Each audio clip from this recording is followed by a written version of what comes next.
Bonjour, dans cette deuxième partie, nous allons voir comment créer votre composition et animer vos objets. Comme vous pouvez le voir dans mon onglet de projet, j'ai dans mon dossier média tous les éléments pour faire ma composition. Notez que si je double-clique sur un de mes éléments, un nouvel onglet présentant mon élément apparaîtra dans le visualisateur. Vous pouvez maintenant voir que j'ai deux onglets, ma composition et mon élément. Comme vous voyez, mon élément est trop gros pour ma fenêtre de visualisateur. Je peux faire un zoom out, soit en utilisant la roulette de ma souris ou en utilisant, en bas à gauche de votre visualisateur, le menu déroulant d'ajustement. Ici, par exemple, nous pouvons réduire à 25%. Notez qu'avec le menu déroulant d'ajustement, vous pouvez ajuster tout ce que vous voyez dans le visualisateur. Je vais donc fermer maintenant l'onglet qui me présente cet élément en appuyant sur le X. Vous pourriez aussi fermer votre composition elle-même. N'oubliez pas que lorsque vous créez une composition, elle s'ajoute dans votre onglet de projet.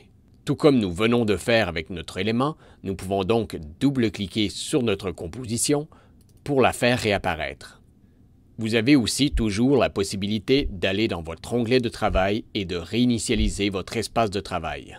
Nous allons maintenant mettre notre premier élément dans notre composition. Pour ce faire, il vous suffit de le sélectionner dans votre onglet de projet et de le glisser dans votre composition. Vous voyez maintenant que mon élément est apparu dans mon onglet de composition ainsi que dans mon visualisateur. Par contre, mon personnage est trop grand pour ma composition. Lorsque vous sélectionnez l'objet dans votre onglet de projet, vous voyez les informations de cet élément s'afficher dans le haut de l'onglet. Nous pouvons donc voir que notre élément est dans une résolution de 4500 par 4500 pixels, alors que notre composition était, je vous le rappelle, dans une résolution de 1920 pixels par 1080 pixels. Donc, pour réduire la taille de notre élément, vous remarquerez que dans notre onglet de composition, que pour chaque couche, une petite flèche vous indique que vous pouvez ouvrir un menu déroulant pour cet élément. Ceci ouvre l'onglet Transformation qui compte les 5 éléments de base qui peuvent être modifiés pour n'importe quelle couche que vous mettrez dans votre composition. Il est possible d'ajouter beaucoup plus de paramètres modifiables avec les effets, mais nous verrons cela dans une autre vidéo. Pour l'instant, concentrons-nous sur ces 5 éléments. Premièrement, le point d'ancrage. Lorsque vous sélectionnez une couche, vous voyez une petite cible apparaître dans votre visualisateur. Ceci m'indique que la cible est le centre de ma couche. Donc, toutes les modifications apportées à cette couche se feront à partir de cette cible. Par exemple, si je change la rotation, vous verrez que ma couche effectue une rotation à partir de ce point d'ancrage. Pour changer le point d'ancrage, vous pouvez cliquer sur les valeurs numériques à côté de celle-ci et déplacer votre souris vers la droite ou vers la gauche. Notez qu'en utilisant cette méthode, ce n'est pas votre point d'ancrage qui est déplacé, mais votre élément dans la couche. Je vous présente maintenant une deuxième méthode pour déplacer votre point d'ancrage. Tout comme dans notre onglet de projet, lorsque nous avons double-cliqué sur notre élément, nous pouvons double-cliquer sur notre élément dans notre composition. De la même façon, la même fenêtre apparaîtra. Nous allons maintenant faire un zoom out en utilisant le menu d'ajustement. Et vous voyez que la même petite cible peut maintenant être déplacée sur notre élément. Vous pouvez donc déplacer votre point d'ancrage à l'endroit où vous voulez que les modifications de paramètres s'effectuent. Pour changer les valeurs des paramètres, comme nous avons vu, nous pouvons maintenir la souris enfoncée et déplacer celle-ci vers la droite ou vers la gauche. Il est aussi possible d'entrer directement une valeur numérique en cliquant une fois sur le paramètre. Par exemple, si je veux m'assurer que mon personnage retourne à une rotation de 0, je peux cliquer une fois sur le paramètre et entrer 0 sur mon clavier numérique, suivi de Entrée. Je m'assure ainsi de la précision de la valeur que j'entre. C'est le même principe pour la position. Vous pouvez déplacer votre couche dans l'axe des X ou dans l'axe des Y. Pour l'échelle, c'est ici que nous pourrons réduire la taille de notre couche. Notez pour cet élément qu'une petite image apparaît à côté du paramètre. Il s'agit d'une icône d'une chaîne. Une chaîne qui représente que mes deux valeurs sont liées l'une à l'autre. Donc, si j'en change une, l'autre la copiera automatiquement. Cela vous permet de vous assurer que votre couche gardera toujours le bon ratio. Par contre, si vous le désirez, il est possible d'appuyer sur la chaîne afin d'annuler cette association. Donc, je peux maintenant changer un paramètre sans en influencer l'autre et déformer mon image.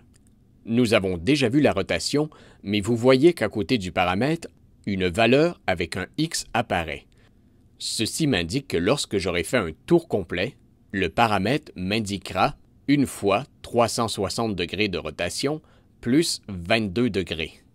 Nous verrons lors de l'animation de nos couches en quoi cela peut être utile. Je vais maintenant m'assurer de remettre ma rotation à 0 en entrant des valeurs numériques. Finalement, pour voir l'opacité, nous allons avoir besoin d'une autre couche afin de pouvoir comparer l'opacité entre les deux couches. Je vais donc prendre mon arrière-plan et le descendre dans ma composition. Notez que mon personnage a maintenant disparu. Vous vous rappelez que lorsqu'une couche est empilée par-dessus une autre dans votre onglet de composition, celle-ci est littéralement devant cette dernière dans votre visualisateur. Donc, je dois prendre mon arrière-plan et la glisser tout en bas, derrière mon personnage. Pour vous montrer que mon personnage est bien derrière mon arrière-plan, je vais ouvrir les outils de transformation de mon arrière-plan et modifier l'opacité de celui-ci. Nous pouvons voir dans la transparence que mon personnage est bien derrière mon arrière-plan. Je vais donc déplacer mon arrière-plan sous mon personnage et nous allons le voir réapparaître dans ma fenêtre de visualisateur. Je peux aussi faire apparaître ou disparaître mon personnage en modifiant son opacité. Je vais maintenant simplement ajuster l'échelle dans les outils de transformation pour mon arrière-plan afin qu'il soit de la bonne grandeur, et déplacer la position et l'échelle de mon personnage afin d'ajuster celui-ci.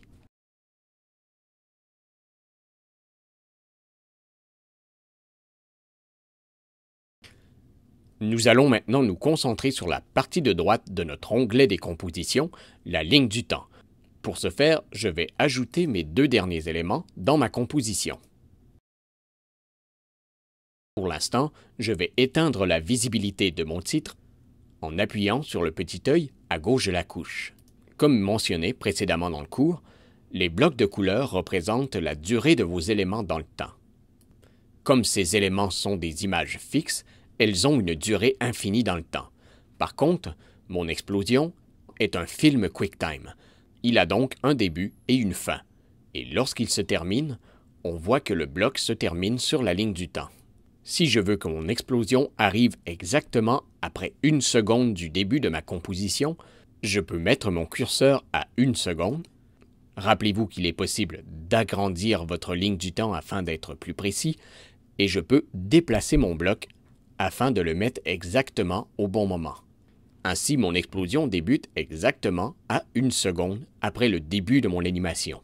Tout comme n'importe quelle couche dans ma composition, les films QuickTime ont les mêmes paramètres de transformation, donc je peux déplacer mon explosion pour la mettre exactement à l'endroit désiré. Les blocs sur ma ligne du temps peuvent aussi être modifiés. Je vais faire réapparaître la visibilité de mon titre. Je vais ajuster sa grandeur en ajustant l'échelle. Puis, je vais changer sa position. Je veux maintenant que l'explosion révèle mon titre. Je peux sélectionner mon bloc et le réduire sur la ligne du temps. Ainsi, lorsque mon bloc s'arrête, cela veut dire que mon élément disparaît.